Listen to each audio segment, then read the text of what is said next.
할렐루야. 너무나 감사합니다. 새벽에 이렇게 나오신다는 게 우리 정말 미국의 상황에서 힘든다는 것을 너무나 잘 알고 있습니다. 어떤 분들은 막 마일로 치면은 30마일, 40마일 걸리는 곳에서 오신다는 분도 들었고요. 그래서 굉장히 어려운 시간인데 이렇게 오신 여러분 너무나 감사하고요. 오늘 어느 때보다도 새벽 예배 드리신 여러분들은 평소보다 더 주름도 없고 더 건강하시고 오늘 또 좋은 일이 있기를 간절히 바랍니다, 여러분. 어떤 분이 새벽에 그 아내가 갑자기 몸이 아파가지고 어쩔 할 바를 몰라가지고 119 구급대를 불러서 이제 세브란스 병원에 가게 됐습니다. 근데 이분이 이제 저희 교회 집사님이셨는데 아주 젊고 아주 유능한 사회적 엘리트 되는 그런 집사님이셨습니다. 근데 그 젊은 아내가 갑자기 큰 병이 걸렸는지 밤새도록 고통받다가 응급실에 들어갔는데 무슨 소식이 없잖아요. 못 들어가게 하니까 이제 잠깐 밖에 나왔는데 자기 모습을 보니까 옷이 이제 형편없는 거 이제 보이게 된 거죠. 엉망으로 옷을 입고 나왔는데 슬리퍼, 거실에서 신는 슬리퍼를 신고 병원까지 왔던 거죠.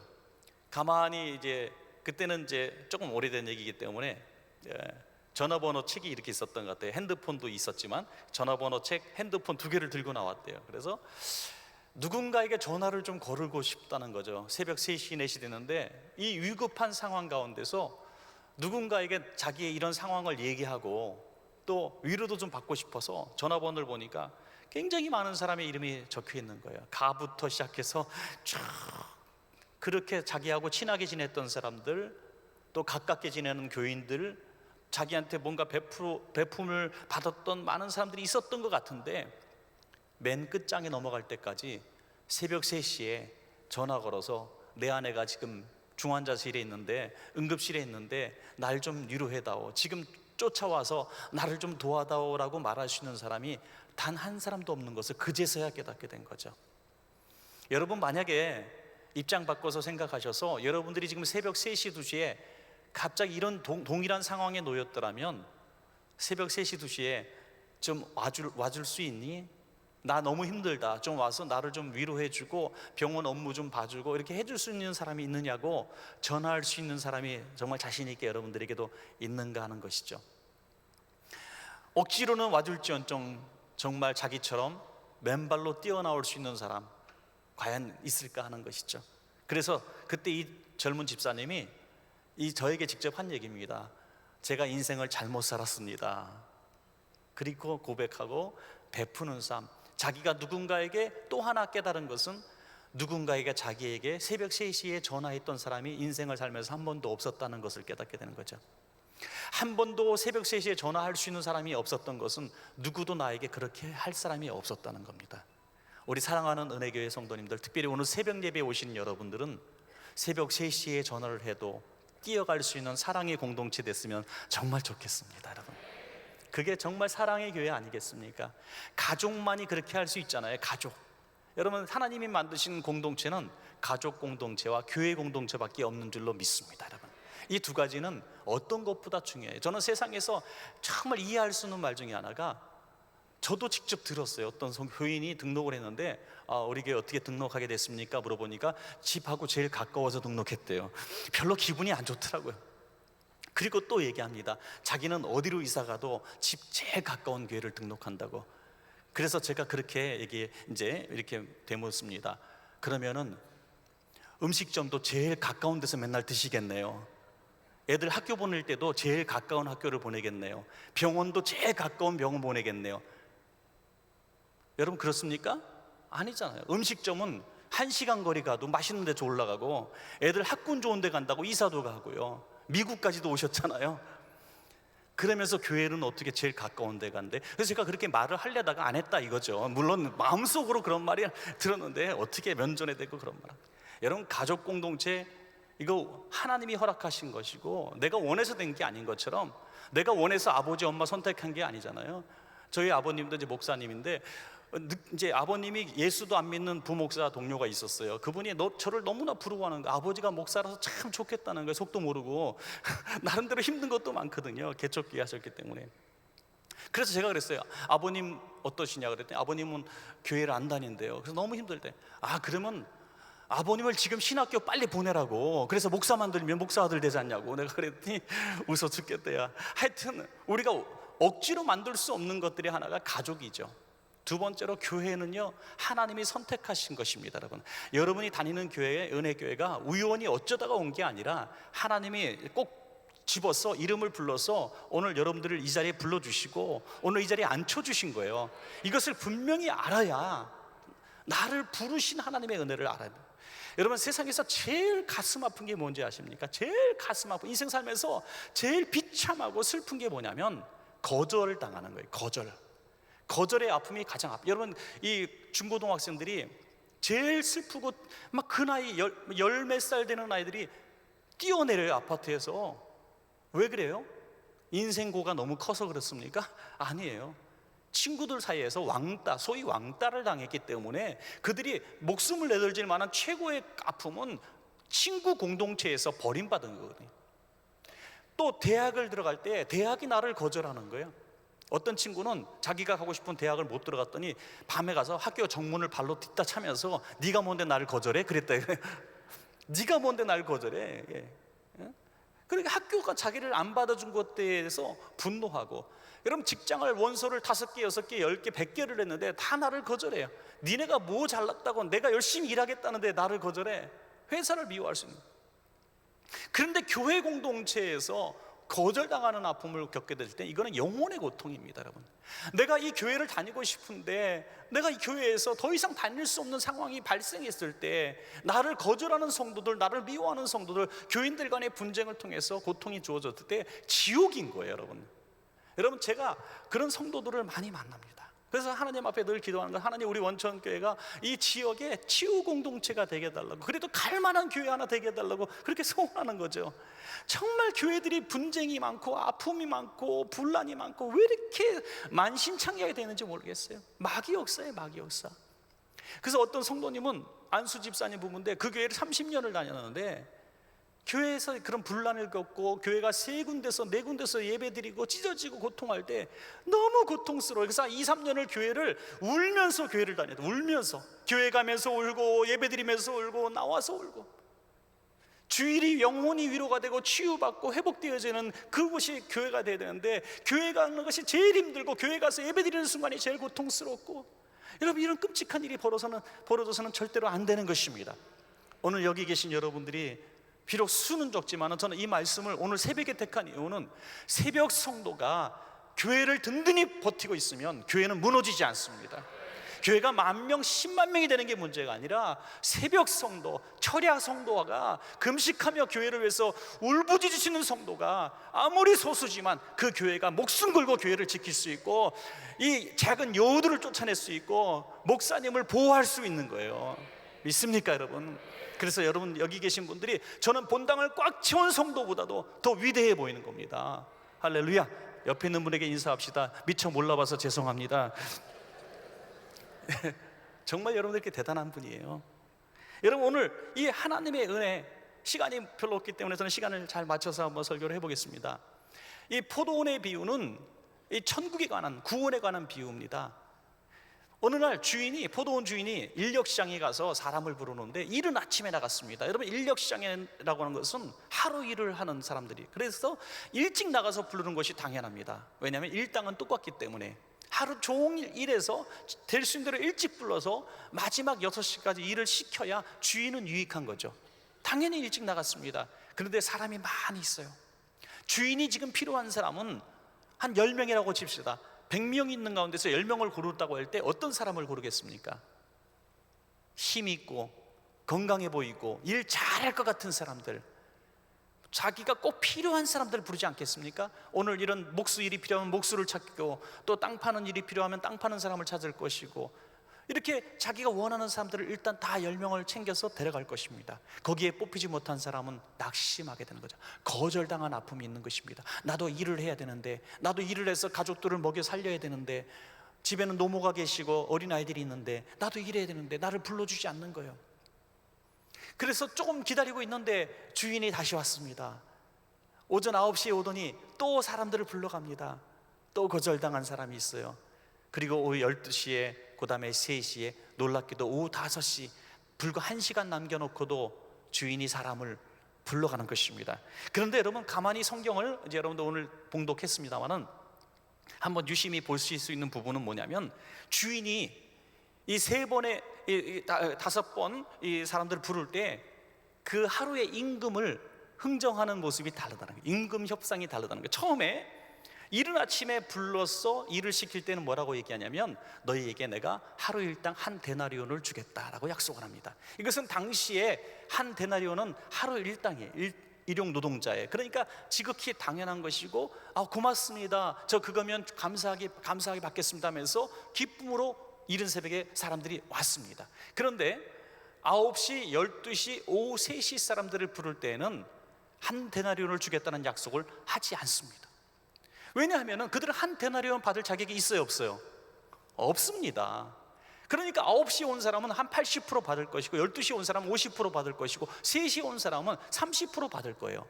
그러니까 당연히 자기는 그 정도 받을 줄로 예상하고, 예스, 오겠습니다 하고 협상이 된 겁니다. 내가 너희에게 알아서 줄게 라고 얘기한 것이죠. 주인은 상당하게 주리라. 그런데 여러분, 5시에 부르러 갔을 때는 임금에 대한 얘기가 전혀 없습니다. 너희는 왜 여기서 놀고 있느냐? 저희를 불러주는 사람이 없어서입니다. 완전한 인생의 패배자들이 거기서 남아 있었습니다. 어떤 사람도 부르지 않았습니다. 하루 임금의 30% 부르는 사람도 나를 부르지 않았습니다.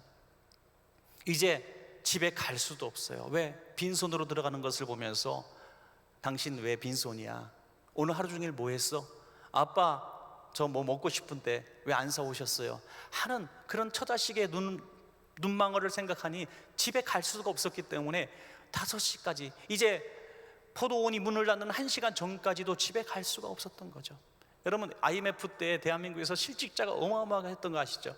그때 공원 같은 데 가보면, 산책로 같은 데 가면 양복을 쫙 차려입은 신사들이 산책로에서 배회하고 있었습니다.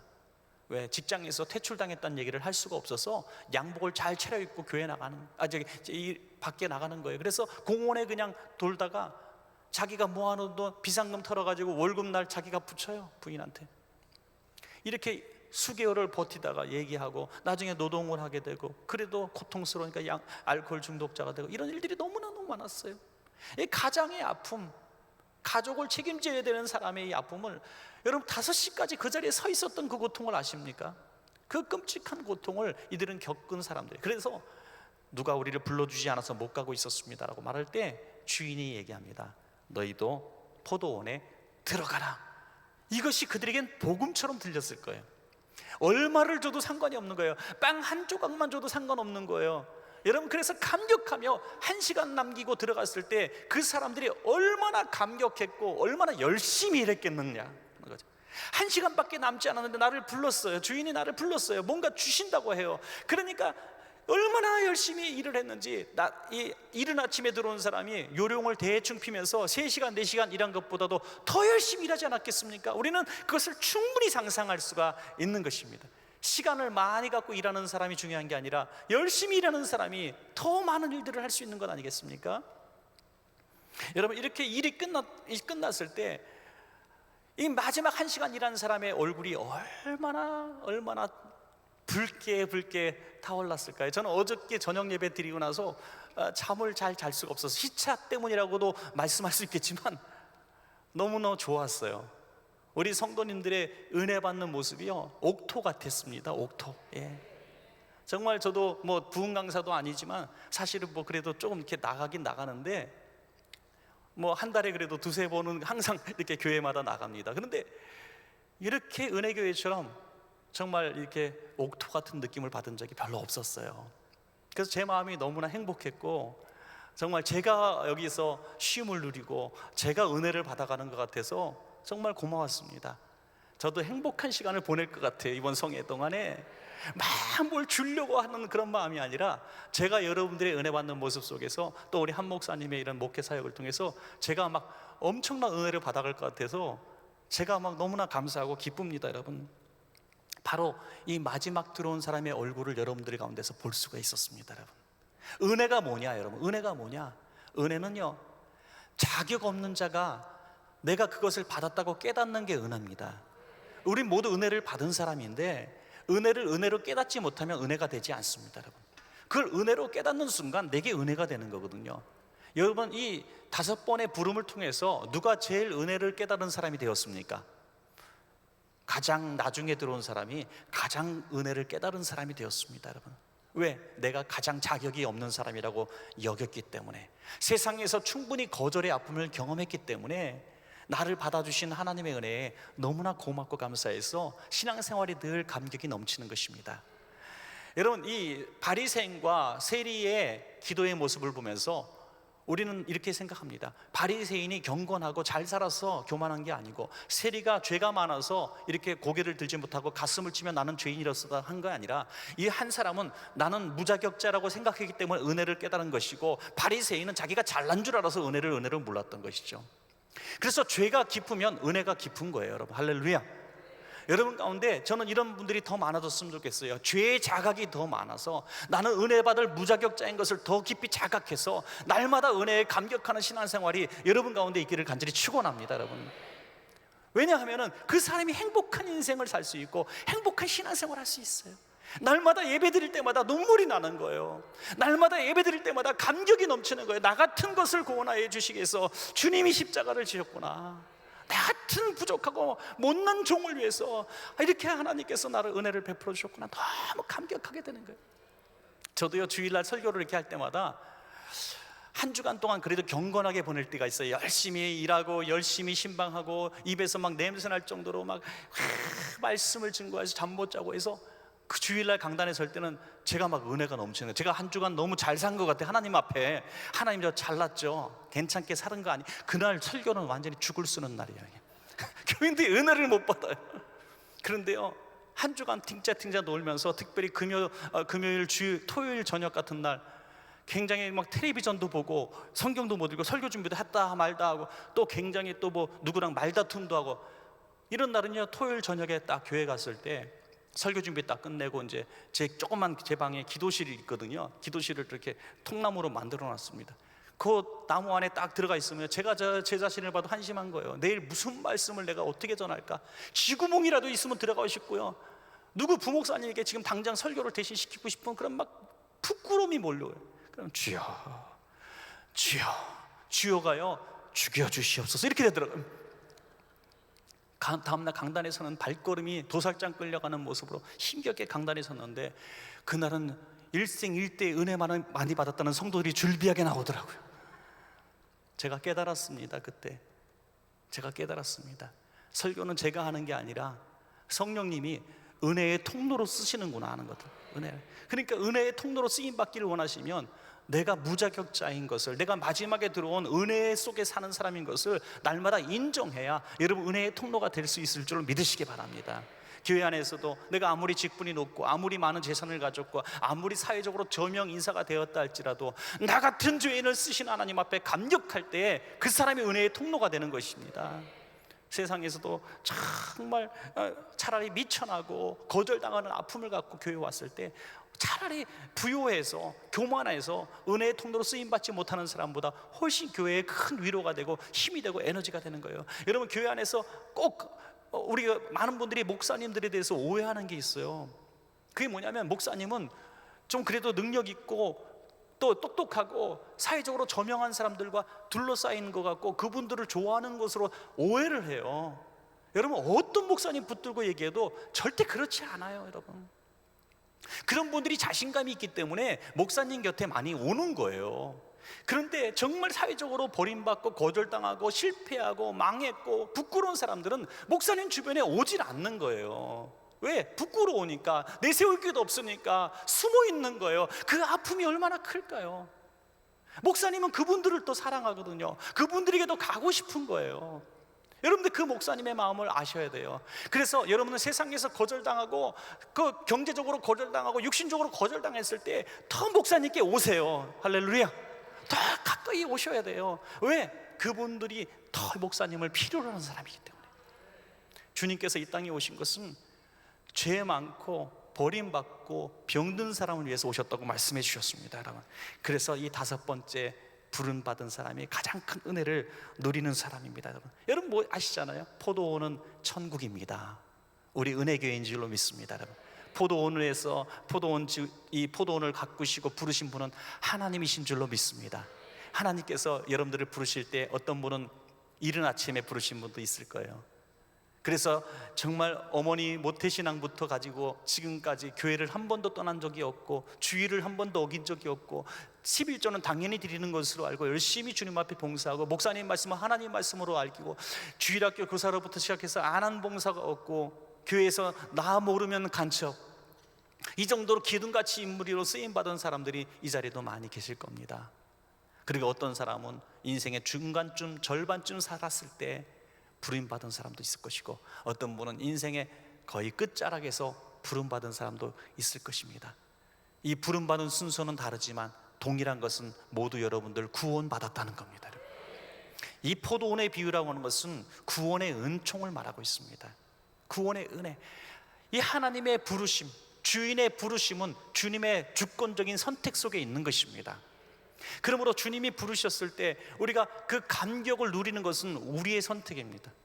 가장 먼저 부름받은 사람도 교만할 것도 없고 가장 늦게 부름받은 사람도 부끄러울 것이 없는 것입니다. 왜냐하면 우린 모두 다 주님의 은혜 공동체에 들어왔기 때문이죠. 그래서 감사하며 감격하며 지내는 것이 주님이 원하시는 것입니다. 그런데 이제 임금을 줄 때 문제가 생긴 거예요. 주님이 임금을 나눠주는데 5시에 들어온 사람에게 20%나 30% 줄 줄 알았는데 한 데나리온을 딱 주니까 기절을 해버린 거죠. 그냥 기절을. 제가 거기서 봤더니 온몸을 부르르르 떨더니 거품을 울고 쓰러져 버리더라고요. 성경에는 없어요. 하여튼 제가 그랬을 것 같아요.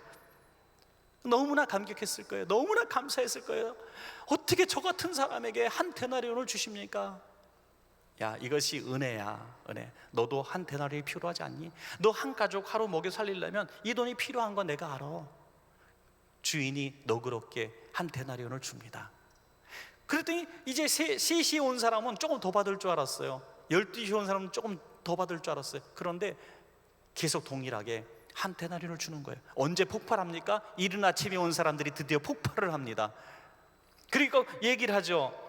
11절 12절에 집주인을 원망하여 이르되, 하나님을 원망하는 거예요. 어떻게 우리를 하루 종일 고통을 견딘 우리를 저 제일 늦게 들어온 사람과 동일한 한 데나리온을 주십니까? 이거예요. 여러분, 우리가 먼저 믿은 사람, 교회에서 그래도 나름대로 많이 충성한 사람, 그래도 교회에서 나름대로 많이 헌금을 드린 사람의 치명적인 약점이 뭐냐면 내가 이렇게 했다고 하는 자랑입니다. 내가 아니면 교회가 안 돌아가. 내가 이만큼 쓰임 받은 것, 내가 하나님의 일을 내가 이만큼 한 사람이야. 하나님은 나 없으면 일 못해. 이 정도 교만하고 실제로 많은 일을 한 사람, 교회를 세울 때 내 재산을 팔았던 사람, 내 집을 팔아서 교회를 헌금했던 사람들이 하나님의 은혜라고 감격하고 감사하며 나를 쓰신 하나님 앞에 기쁨으로 겸손하게 지내야 되는데, 그런 사람들의 마음속에는 이 약점이 생기는 거예요. 오늘 저는 새벽이니까 이런 깊이 있는 얘기를 합니다. 사랑하는 여러분들은 그런 분들이기 때문입니다. 대부분 저는 여러분들이 대부분 그런 믿음에 가장 앞장선 사람들이고 교회를 위해서 가장 희생한 사람들이라고 저는 믿습니다. 그래서 저는 이 새벽에 이 본문을 택했어요. 여러분들에게 부탁합니다. 구원의 은혜, 여러분들이 받은 은혜에 만족하고 감격하십시오. 제일 나중에 들어온 사람, 아무것도 교회에 헌신한 것도 없고 그런 사람이 동일한, 우리와 같은 동일한 구원을 받고, 아니 어떻게 보면 새신자를 더 이뻐하시는 모습을 볼 때 열이 받는 거예요. 열이 받는 거예요. 저희 사촌 형님이 이제 목사, 영락교회 수석 부목사로 오래 있었어요. 통합 측에. 근데 교구 목사를 맡던 재밌는 얘기를 저한테 한 번 한 적이 있었습니다. 원 할머니 권사님이 시험에 들어서 교회를 안 나오는데 교구 목사님이 너무 미워서 교회를 안 나온다고 그렇게 소문을 낸 거예요. 그래서 신방을 가셨더니 이렇게 장롱이 있는데 장롱 쪽에 머리를 탁 대고 등 대고 돌아보지도 않더래요. 권사님, 또 우리 사촌 형님이 가서 알랑방구를 끼, 권사님 그랬더니 칵 돌리면서 눈물을 흘리면서 막 우시더래요. 권사님 왜 우세요? 제가 뭘 잘못했어요? 그랬더니 목사님 나빠요. 그래요. 왜 나빠요? 젊은 것들만 좋아하고 그러더라는 거지. 아니, 이게 교구 목사님이니까 이제 교구장들, 구역장님들이 막 많이들 젊은 분들이니까 그분들하고 막 웃으면서 막 이렇게 깔깔거리면서 신방 다니는 모습이 너무나 부러웠던 거예요. 이 권사님은 영락교회에 정말 어릴 때부터 충성하는 권사님, 정말 젊은 시절을 거기서 불태웠고 헌신했고, 그 노고를 왜 모르겠습니까? 젊은 시절에 목사님 가방 들면서 신방했던 그런 뜨거움이 있었고, 가는 곳마다 환영받았고, 정말 똑똑했고, 나름대로 열심히 헌신하고 봉사했던, 헌금도 많이 드렸던 그런 분들 아니겠어요? 잊혀져 간다는 것은 다 슬픈 일이죠. 오늘 여기 계신 어르신들이 그런 아픔이 많이 있을 거예요. 그런 질투심도 생길지도 모르겠어요. 언제 봤다고 지난주 등록한 새신자한테 막 목사님이, 권사님들이 좋아해서 막 아유 잘 오셨어요 잘 오셨어요 할 때 얼마나 질투심도 나겠어요. 사랑하는 여러분, 그럴 때 이 포도원 비유를 생각하며 나를 먼저 부르신 하나님의 은혜에 감사하십시오. 여러분, 하나님 나를 제일 믿음직스러우니까, 내가 제일 이쁘니까, 내가 하나님의 편에 꼭 필요한 사람이니까 먼저 부르신 거니까 얼마나 자랑스러워요. 여러분, 너무나 기쁘고 감사해요. 그래서 후회 없는 인생이 돼야 돼요. 그럼 마지막에, 그러면 우리가 그런 얘기하는 분들이 있어요. 예수님 십자가 돌아가실 때 오른편 한편 강도를 너와 함께 내가 낙원에 있으리라, 그 모습 보면서 동일한 구원을 받았거든요. 순교한 사람과 동일한 천국에 갔단 말이에요. 그래서 어떤 사람이 얘기해, 평생 죄 짓고 죽기 전에 꼴가닥 하기 전에 주님 나를 천국에서 받아주시, 이게 제일 똑똑한 인생인 줄 안단 말이죠. 그게 오후 5시에 온 사람이 행복했습니까? 여러분, 그 사람이 정말 행복했을까요? 5시까지 아무도 나를 불러주는 사람이 없어서 인력시장에서 초라하게 서가지고 마음 졸이며 인생의 목적도 모르고 꿈도 모르고 어디서 왔다가 어디서 사는 것이 인생인지도 모르고 그냥 거기서 버림받은 인생, 거절당한 인생으로 살았던 것이 행복합니까?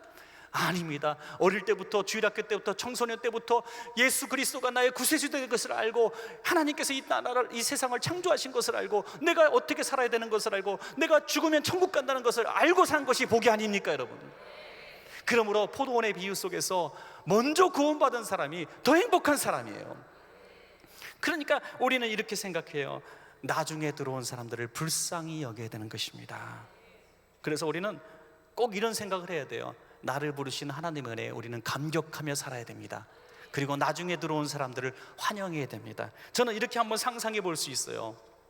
먼저 믿은 사람이 있고, 이제 5번의 단계처럼 10대, 20대, 50대, 60대, 70대로 봅시다. 먼저 들어온 사람, 우리 교회에 가래도 신앙 연조가 50년 된 사람, 30년 된 사람, 20년 된 사람, 10년 된 사람, 지난주 등록한 사람, 이렇게 봅시다. 제일 먼저 등록해서 은혜교회 섬기는 분들, 평생을 정말 은혜교회를 위해서 몸바쳐 일했던 분들이 열심히 일하는데, 갑자기 30년 전에 한 집사님, 성도님, 새신자가 들어왔을 때 그분과 같이 일했으니까 얼마나 행복했습니까? 일을 나눠줬으니까 얼마나 고마웠습니까? 또 들어올 때 얼마나 고마웠습니까? 마지막에 한 명이 들어올 때 모든 성도들이 기립박수하면 영광이 있어야 돼요. 얼마나 힘들었니? 얼마나 이 교회 공동체 안에 들어오기까지 얼마나 많은 세월이 필요했니? 이제 너는 우리의 가족이야. 가족이야. 어떤 이런 성도가 여러분 가운데 없는 줄 저는 믿지만은, 어떤 새신자가 들어와가지고 너무나 은혜 받아가지고, 새신자 이제 세례도 받지 않았는데 너무나 성가대 하고 싶어서 성가대 하겠다니까 성가대 지휘자한테 갔더니 지휘자가 그러더래요.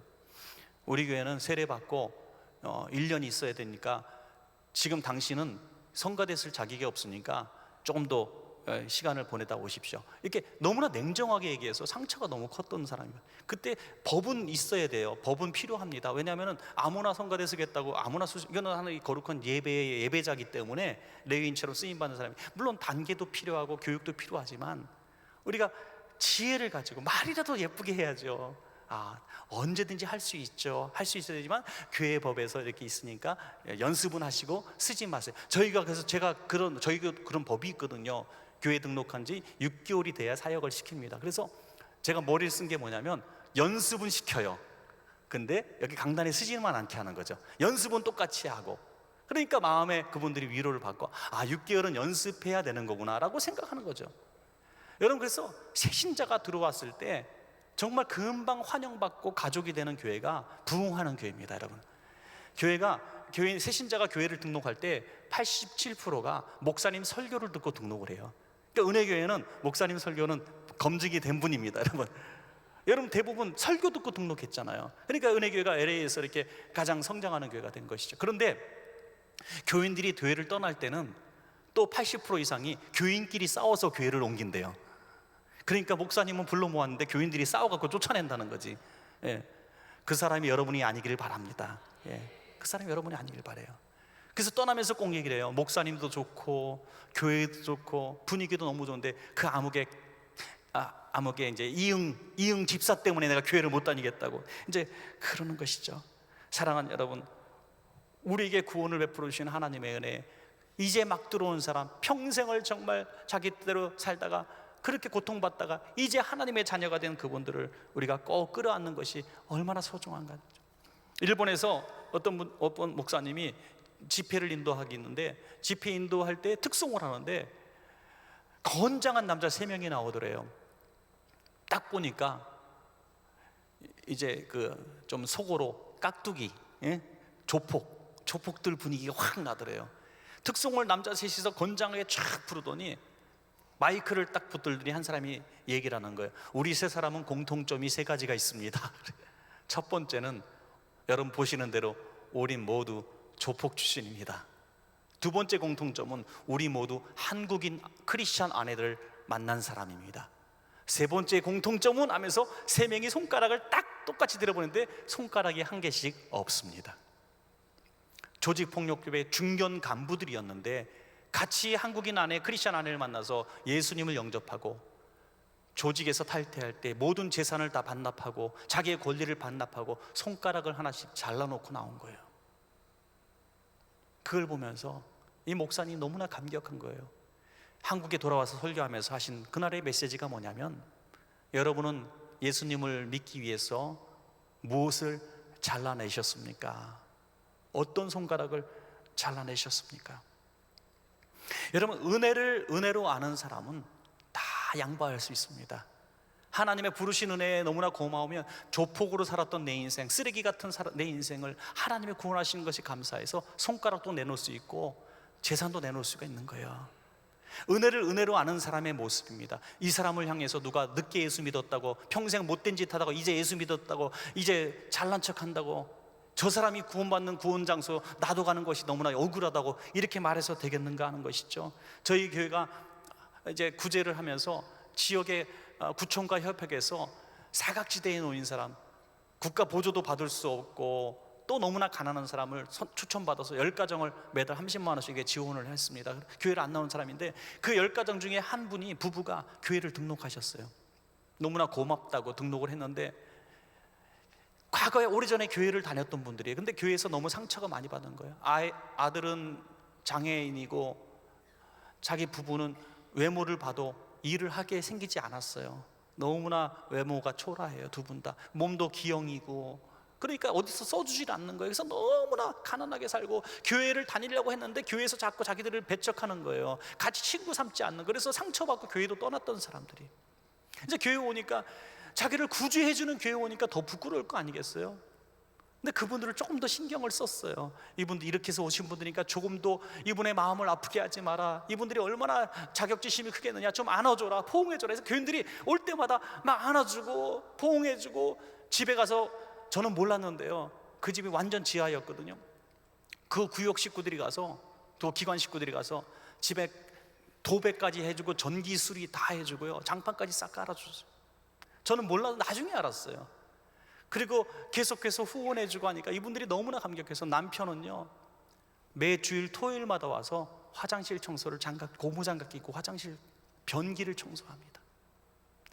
그리고 너무나 행복하게 교회에서 이렇게 왔다 갔다 나 시킬 일 없냐고 얘기하고, 아내는 그 몸이 굉장히 안 좋거든요. 쩔룩쩔룩거리면서 와가지고 토요일마다 와서 주보를 접는 일을 합니다. 주보를 접고 간지를 넣는 거, 이런 일을 지금도 수년째 하면서 예배 드릴 때마다 눈물이 없는 날이 없고, 제 손을 붙드는 순간 눈물이 툭툭툭툭 떨어지고 너무 감격하는 거예요.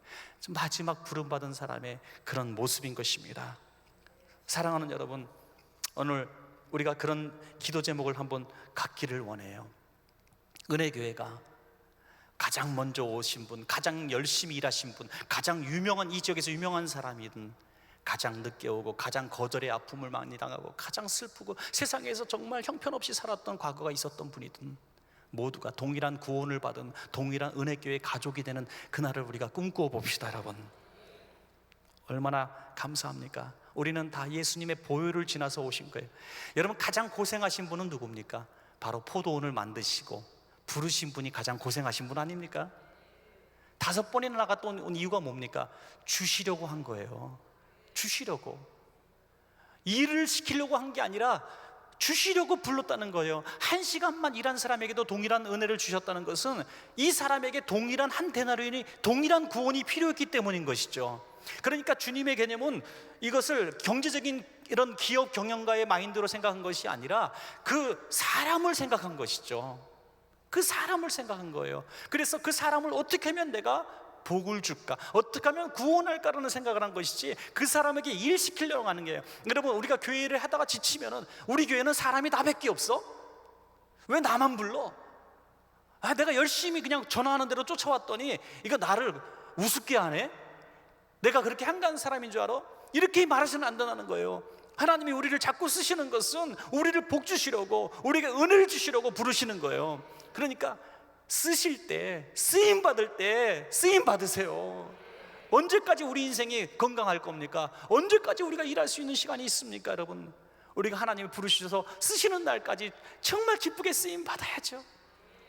이것이 우리의 꿈이 되어야 돼요. 보혈을 지나서 우리가 포도원에 들어왔습니다. 예수의 피에 범벅이 돼서 우리가 이 천국에 들어가게 되는 것입니다. 은혜교회 성도님 모두에게 이 은혜, 기쁨의 은혜, 구원의 감격이 넘쳐서 이제부터는 새 가족을 향한 가장 늦게 들어온, 가장 아픔이 많은, 가장 거절당한 슬픔이 많았던 사람들을 보는 독특한 눈이 여러분들에게 열리시기 바라요. 이것이 주인의 눈이에요. 주님의 눈의 관점입니다. 이 눈이 열리는 순간 우리 은혜교회는 정말 사랑이 넘치는 교회가 될 것이고, 정말 가장 외롭고 가난하고 병들고 소외받고 갈 교회를 찾지 못했던 방황하는 영혼들이 이곳에 와서 가족애를 느끼며 행복을 느끼며 정말 눈물을 흘리게 될 것입니다.